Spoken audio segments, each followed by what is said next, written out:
Merci d'avoir cliqué sur la vidéo. Si mon travail te plaît, n'hésite pas à liker, partager et à t'abonner, bien sûr. Et pour le reste, j'espère que la vidéo te plaira. A plus.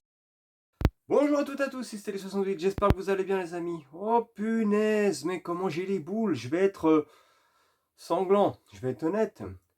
Car comme vous le savez, l'équipe Italie qui s'est affichée durant cet Euro qui a été merdique, dans son style de jeu, dans le comportement, et qui a été honteux pour le pays, on se dit la moindre des choses, c'est de virer le principal responsable qui est tout simplement inexistant au sein de cette équipe. C'est-à-dire qu'en fait, l'Italie a joué sans entraîneur. C'est aussi simple que ça. Et aujourd'hui, le fait qu'il ait été renouvelé, j'ai envie de péter un câble. Et je pense que c'est ce que je vais faire. Et je pense que il y en a pas mal qui vont rigoler. Je pense que c'est comme ça qu'il faut le prendre. Comme un bon gros défouloir. Et pour se marier. C'est parti, je vous parle donc de cette blagounette que nous a fait la Federcalcio. Bravo, bande de branquignoles de merde. C'est parti.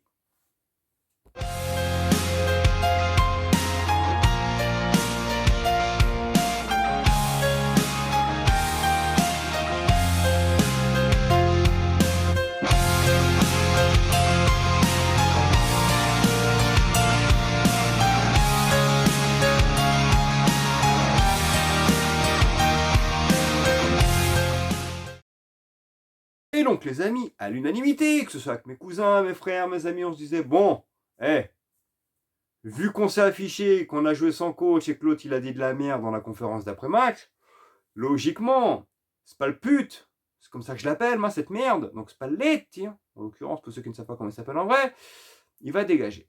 Ce qui nous permettra de réellement reconstruire cette équipe, de prendre des jeunes, comme je vous l'ai expliqué, les U17, les U19, on est les champions en titre, donc en fait on a une vraie belle génération. Tujart, les Cristante de Medeux, Pellegrini, El Shaarawy, bref tous les joueurs de la Rome, parce que c'est de la merde, ou les Jorginho, ou des branquignols de première catégorie, pour essayer justement de te centrer sur les jeunes. C'est déjà ce qui aurait dû être fait sur cet Euro pour moi. Tu savais pertinemment qu'avec l'équipe que tu avais, tu ne pouvais pas conserver ton titre. Moi, j'aurais déjà lancé les jeunes maintenant, en fait. Tu leur permets d'avoir un peu d'expérience pour les préparer pour, je dis pas la Coupe du Monde, c'est trop juste, mais peut-être pour l'autre Euro et pour la prochaine Coupe du Monde. C'est-à-dire pour les préparer, pour être prêts dans 5 ans, en gros. Vous voyez ce que je veux dire? Mais non, il a préféré prendre des joueurs de manière des joueurs, enfin qu'il a pris, de toute façon il a pris ses joueurs, il fallait faire avec, mais surtout il a laissé sur le banc des joueurs, je me demande pourquoi il les a pris. Parce que dans ces cas-là, quand tu vois que tu as Calafiore qui est un excellent joueur et qui justement était suspendu pour la 8e, quand tu mets Mancini qui est un joueur de merde, d'accord, défenseur qui de toute façon à chaque fois que la Roma perd c'est pour sa pomme parce qu'il fait des conneries, je me suis dit pourquoi tu lances pas Buongiorno qui a été excellent avec le Torino, ou alors Gatti qui est le défenseur central de la Juve. Genre des mecs qui sont limites, enfin, qui sont bons, quoi. Enfin, des vrais joueurs de foot. Parce que Mancini, pour moi, c'est un joueur de foot, mais je sais pas comment il a été élu, enfin, comment il a réussi à être joueur de foot, tout comme Cristante. Soyons honnêtes, hein, la majorité des joueurs qu'il y a dans cette équipe d'Italie actuelle, il y a encore 10 ans, d'accord, quand je vous parle de la grande Serie A avec l'équipe d'Italie qui était la meilleure au monde, d'accord, je pense sincèrement que ces joueurs-là, on enlève Federico Chiesa, Calafiore, on va enlever Barella, on va enlever Bastoni et on va enlever Chiesa, d'accord, et Donnarumma bien entendu. Tout le reste, en fait, ça aurait été des joueurs qui n'auraient même pas eu leur place en 3e division italienne. Et je rigole même pas. C'est des gars qui n'auraient même pas été capables de jouer en 3e division. Et qui aujourd'hui sont en Serie A quand même. C'est une catastrophe. Bref, c'est fait. On s'est dit, bon, dans notre malheur, on a la chance, il va dégager, on va avoir un nouveau coach qui va arriver, on va repartir en, comme je vous l'avais dit dans ma vidéo, s'inspirant des U17, des U19 et des U20 pour réellement lancer cette nouvelle génération de foot italien. Eh non! Conférence d'aujourd'hui, du coup, Gravin, l'autre mange merde aussi, parce qu'ils n'ont pas les couilles à un moment donné de démissionner, qui est le principal responsable de toute cette déroute, hein, d'accord? Bah, il a tout simplement décidé de renouveler la confiance à Luciano Spalletti, en disant que voilà, nous sommes tous responsables, il a eu 8 mois pour travailler, on va continuer avec lui.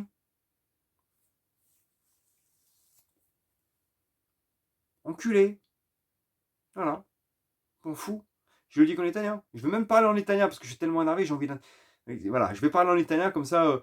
Il ne regardera jamais la vidéo, mais si jamais ça arrive aux oreilles d'un italien, j'espère qu'ils vont trop tweeter pour que les gens savent, même à l'extérieur de l'Italie, ce qu'on pense de ce qui se passe à la Federcalcio. C'est une honte. Volevo dire, di rinnovare Spalletti, non capiscite un cazzo. Parlo pure in dialetto, in calabrese, va buono? Perché, Gravina, tu sei un pezzo di merda, va bene? Dove sei tu? Stai bene? Mangia tranquillo, no? I soldini ce l'hai? Te ne freghi del paese, va fanto au cours. Va buono? En gros, ce que j'ai précisé, c'est que le président, en fait, il est bien à sa place, il mange bien, il est tranquille, il a son poste sûr. Il va pas démissionner parce qu'en fait, bah, la bouffe est trop bonne. Donc, il en a rien à foutre du pays. Il reste là. Lui, de toute façon, c'est la thune qui compte, d'accord? Parce que délire un mec comme Spalletti, alors que franchement il s'est fait détruire hier, mais c'est un truc de malade, il s'est fait détruire par tout le monde, c'est qu'il y a un vrai problème. C'est qu'à un moment donné, tu n'as plus l'attachement au pays. Parce que je vous ai dit hier, on peut être éliminé. Il y a des manières d'être éliminé. Tu peux jouer en étant éliminé. En l'occurrence, la Slovaquie, par exemple, contre l'Angleterre, a perdu. Mais ils peuvent être fiers. Ils se sont battus. Les Géorgiens, contre l'Espagne, ok, ils ont perdu contre l'Espagne parce que l'Espagne était trop fort. Mais je pense qu'ils peuvent être fiers parce qu'ils ont joué avec leurs moyens, ils ont fait ce qu'ils ont pu. Bravo à eux, félicitations. Nous, l'Italie, on a joué en marchant. On a joué sans âme, sans combativité. Ça a toujours été notre âme, c'est la combativité et de se battre avec nos couilles. Cette équipe d'Italie, il n'y en avait pas en fait. Ils ont joué sans ambiance, sans rien du tout. Donc je me dis, quand tu as un entraîneur qui n'arrive pas à te sublimer, comment tu fais encore pour lui accorder ta confiance? Et moi, je vous le dis tout de suite, mais j'ai honte, j'ai jamais eu aussi honte. Mais moi, je vous l'annonce, jamais 203. La prochaine Coupe du Monde, on la fait pas. Avec Spalletti, on la fait pas. Spalletti, c'est une merde. Il comprend rien du foot. D'accord? Non seulement il comprend rien du foot, et là, que le groupe qu'on a, mais jamais de la vie on ira en Coupe du Monde. C'est fini, c'est mort. Et je vous l'annonce. De toute façon, c'est simple. Tant que Spalletti est à la tête de la nationale, je ne regardais plus l'équipe d'Italie. Je ne vais plus la regarder parce que j'ai pas envie de me faire du mauvais sang, parce que je sais très bien qu'on va s'afficher. Ce gars ne comprend rien du foot. Je vous l'ai déjà dit. Ça a été un coup de chance absolue son année à Naples. Mais sinon, ce gars-là a toujours été un raté, un perdant. Certains vont me dire, mais non, tu dis n'importe quoi, il a gagné 2 titres de champion avec le Zénith Saint-Pétersbourg. Ouais, lol, il y en est en Russie, il n'y a que. Si tu gagnes pas que le Zénith quand tu es en Russie, tu gagnes nulle part. D'accord? Donc, c'était facile de gagner le titre en Russie. Ouais, il a gagné 2 Coupes d'Italie avec la Rome. Ok, 2 Coupes d'Italie. Il a été 5 fois, je crois 5 fois vice-champion d'Italie avec la Rome, mais il n'a jamais réussi à être premier. C'est l'éternel perdant, le mec. Avec lui, tu gagneras jamais rien. D'accord? Son seul vrai trophée, ça a été justement le champion d'Italie avec le Naples. Et suite à ça, ils l'ont pris en national. Je crois que c'est l'un des seuls coachs qu'on a eu qui, en termes de palmarès, était vraiment léger. T'as eu du Marcello. Franchement. T'as eu du Roberto Mancini, qui avait déjà fait ses preuves avant. Après, voilà, on a eu des coachs quand même qui étaient des cadors. Dino Zoff, on a eu Cesare Maldini, Arrigo Sacchi, le magicien, Arrigo Sacchi. T'avais des mecs comme ça, tu fermais ta gueule en fait. Le coach il gueulait sur le terrain, t'avais intérêt à faire ce qu'il voulait, parce que sinon tu dégageais. Là, t'as Spalletti comme ça. Et le mec il est réélu. La Federcalcio, allez tous vous faire enculer. Vous êtes en train de détruire le pays. Déjà, au sein de la Serie A, vous êtes en train de la détruire parce que, à force de toujours donner la préférence aux étrangers, sans être raciste, ça n'a rien à voir, et laisser nos Italiens sur le banc de touche ou alors les envoyer ailleurs pour qu'ils percent ailleurs, bah on est en train de niquer la nationale. Il est là le problème. L'Italie a toujours été un pays du football, d'accord? C'est une religion chez nous. Ça a toujours été une équipe qui a formé de grands joueurs. Le problème, il est là. Le problème, c'est aussi que notre ADN a toujours été une base défensive. D'accord? Une défense béton. En contre-attaque, en fait, tu avais cette âme, tu avais des joueurs rapides, des joueurs qui étaient précis. Pippo Inzaghi, Paolo Rossi en l'occurrence, juste pour les citer, Christian Vieri. Et parfois, voilà, tu pouvais te faire dominer tout un match et tu gagnais sur un coup d'épée. Paf, voilà. Tu fracassais l'adversaire et tu gagnais. C'était ça notre ADN. Après, ils ont commencé à se dire, tiens, on va faire comme l'Espagne, on va faire le pipi-caca, hein, le tiki-taka. Alors, je critique pas le jeu de l'Espagne, parce que c'est dans leur ADN. Eux savent le faire. C'est leur style de jeu. L'Espagne, tu leur enlèves le tiki-taka, c'est plus l'Espagne. C'est ça que j'essaie d'expliquer. L'Italie, alors oui, on gagne l'Euro 2020 en pratiquant un pseudo tiki-taka. Sauf que j'ai envie de dire aux gens, hein, en défense, tu avais des vrais défenseurs à l'ancienne, des vrais défenseurs italiens qui ont eu cet ADN italien, enfin, cet ADN de football italien. Quand on gagne l'Euro 2020, oui, il y a le tiki-taka, mais en défense, tu as Chiellini et Bonucci, qui étaient des vrais défenseurs à l'ancienne, qui ont été élevés, éduqués et formés à l'ancienne. Aujourd'hui, en Italie, ils ne font plus de défenseurs, les mecs. On essaie tous de faire notre petit tiki-taka. Stop, comme on dit chez nous, et fuori logica. C'est pas logique du tout. C'est pas dans notre ADN, c'est pas dans notre manière de jouer. Et ça se ressent là. Il faut qu'on se base sur un aspect défensif. Des mecs qui en veulent, qui ont des couilles. Un milieu défensif, béton. Putain, on a eu des Gattuso. On a eu des Donadon. Mais franchement, quand je parle des joueurs à l'ancienne, j'ai envie de pleurer. J'ai envie de pleurer quand je vois les joueurs qu'on avait. Putain, quand t'avais un milieu de terrain, Donadon, Albertini, putain, c'était un régal, mais laisse tomber. Aujourd'hui, milieu de terrain, t'as Jorginho, putain, le mec, il court pas. Même un bébé, un nouveau-né court plus vite que lui, bordel de merde. On s'affiche, on a eu la pire équipe de l'Euro. Les pires joueurs de l'histoire du football italien. Et l'autre, il est réélu.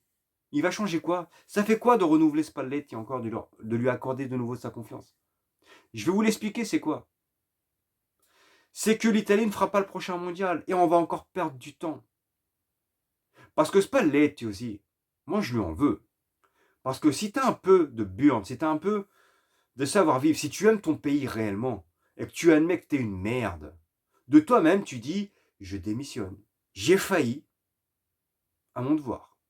Je m'excuse auprès de tout le pays, je démissionne. Il n'a même pas eu les couilles de le faire. Espèce de grosse merde. D'accord? Ah ouais, parce que la soupe est bonne. Tout le monde mange. Ils sont contents. L'argent rentre. Pensez au pays, bande de mange-merde. Le seul qui peut sortir la tête haute de ce tournoi, c'est Donnarumma, qui a prouvé que s'il quitte le PSG, parce que le PSG pour moi c'est pas un club, excusez-moi de le dire, c'est plus la force du trône, intrinsèquement c'est le meilleur gagnant au monde. Et il a prouvé avec l'équipe d'Italie. Avec l'équipe d'Italie, il a toujours été exceptionnel. Et c'est le seul qui peut sortir la tête haute de l'équipe d'Italie. Le seul.